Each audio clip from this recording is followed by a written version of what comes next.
First aid certificate પહેલા કઢાવી નાખજો. સાહેબ ક્યાંથી નીકળે? 2 સંસ્થાનું જ વેલિડ ગણાશે. પછી એમ નહીં હું તો ડોક્ટર સૌ ના સૌ એવું બધું નહીં. એક રેડક્રોસનું ફર્સ્ટ એડ સર્ટિફિકેટ વેલિડ ગણાશે અને બીજું છે સેન્ટ જોન એમ્બ્યુલન્સ. આ બેનું જ વેલિડ ગણાશે.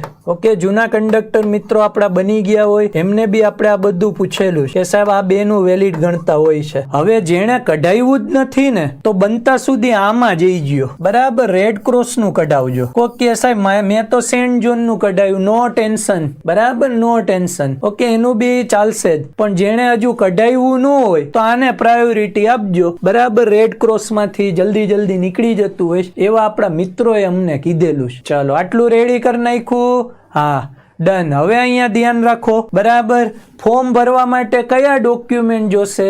મારે ફર્સ્ટ એડ સર્ટિફિકેટ કઢાવવું છે સાહેબ, તો એના ડોક્યુમેન્ટની યાદી આપી દઉં. તો જ્યાં રેડક્રોસ સોસાયટીમાં જશો ને ત્યાં નોટિસ બોર્ડ માર્યું છે, તો એ જ ચિત્ર મેં અહીંયા લીધેલું છે. આ જૂનું ચિત્ર છે રેડક્રોસ સોસાયટીનું. તો એક તમારે લિવિંગ સર્ટી લાવવું પડશે, બરાબર. પછી છેલ્લી માર્કશીટની ઝેરોક્સ, આધાર કાર્ડની ઝેરોક્સ.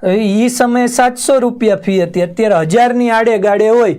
અલગ અલગ જિલ્લામાં અલગ અલગ હોય, તો ફી લઈને જવાનું. પછી ઓકે, આટલું કરો એટલે તમારી નોંધણી થઈ જાય. પછી તાલીમમાં આવો ત્યારે પણ આ બધા ડોક્યુમેન્ટ પહેલેથી જ રેડી રાખવાના. તમે ફી ભરી દેશો એની પહોંચ મળશે, આધાર કાર્ડ મળશે, ફોટો આઈડી કાર્ડ. ઓકે, એ જે બી તમારું હોય છે ડોક્યુમેન્ટ, ટૂંકમાં આધાર કાર્ડ હોય, ચૂંટણી કાર્ડ હોય કે કોઈ આધાર કાર્ડ હોય તો હાલશે. પછી પેન, નોટબુક, એ તો તાલીમમાં જાવ ત્યારે, અને 4 ફોટા. ઓકે, આટલી વસ્તુ જોશે, બરાબર. તો વહેલી તકે જઈ ગયો, બાકી એટલો પસ્તાવો થશે ને મામા. આ ભરતીમાં બધાને એક્ઝામ આપવા મળવાની છે. ઓકે, માણસો એક્ઝામ આપતા રહી જશે અને તમે બધા કહેવાય ને એલા યાર અફસોસ થયો, ભરી દીધું હોત તો, બરાબર. તો અત્યારથી આળસ ન કરતા આજથી જાગજો, ત્યારે બધું મેળ આવશે.